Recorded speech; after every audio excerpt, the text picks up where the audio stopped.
ब्रेकनंतर आपलं पुन्हा एकदा स्वागत। सूरज चव्हाण यांच्या वक्तव्यानं संताप आला असं अंजली दमानिया म्हणाल्या।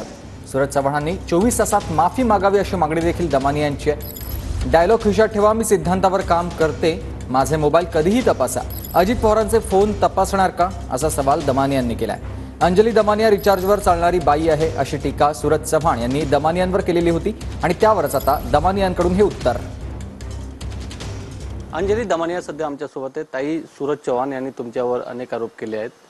त्यांनी सांगितलं तुम्ही सुपारी घेऊन काम करतात, काय प्रतिक्रिया? आत्ताच काही माध्यमांवर मी सूरज चव्हाणांनी जे ते बोलले ते ऐकल्यावर इतका संताप झालाय की त्या सूरज चव्हाणांना जर थोडीशी जरी अक्कल असती तर त्यांनी त्यांच्या नेत्यांना विचारलं असतं, अजित पवारांना, भुजबळांना, प्रफुल्ल पटेलना, सुनील तटकरेंना सगळ्यांना जर विचारलं असतं ना की अंजली दमानिया खरंच सुपारीवर काम करतात का, रिचार्जवर फालतू जे त्यांचे डायलॉग होते त्याच्यावर काम करतात, हे जर त्यांनी ऐकलं असतं ना त्यांच्याच तोंडून तर त्यांना जरा कदाचित कळलं असतं की किती किती सिद्धांतांवर आम्ही आमचं आयुष्य जगतो। मी जे म्हटलं अजित पवारांवर ते त्यांच्या कामावर म्हटलं, त्यांनी केलेल्या कृत्यावर म्हटलं।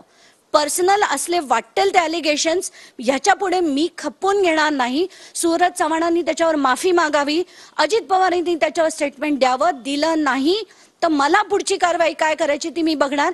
मी काही त्यांच्यासारखं ते नुसतंच डिफेमेशन केस नाही करणार, यांना मी कृत्यात सोडणार नाही। की आरोप केले की तुमच्या फोन पण तपासली झाली पाहिजे, तुमच्या फोनच्या पण मी अजित पवारांचा फोन ताबडतोब तपासण्यात घ्यावा म्हणून मी फोन बद्दल म्हटले, म्हणून त्यांनी हा जो फोन बद्दल डायलॉग मारलाय तो त्यांनी त्यांच्या खिशात ठेवावा। माझा फोन अगदी कोणीही कधीही हवा तेव्हा घ्यावा आणि हवं ते शोधावं, कारण we have nothing to hide.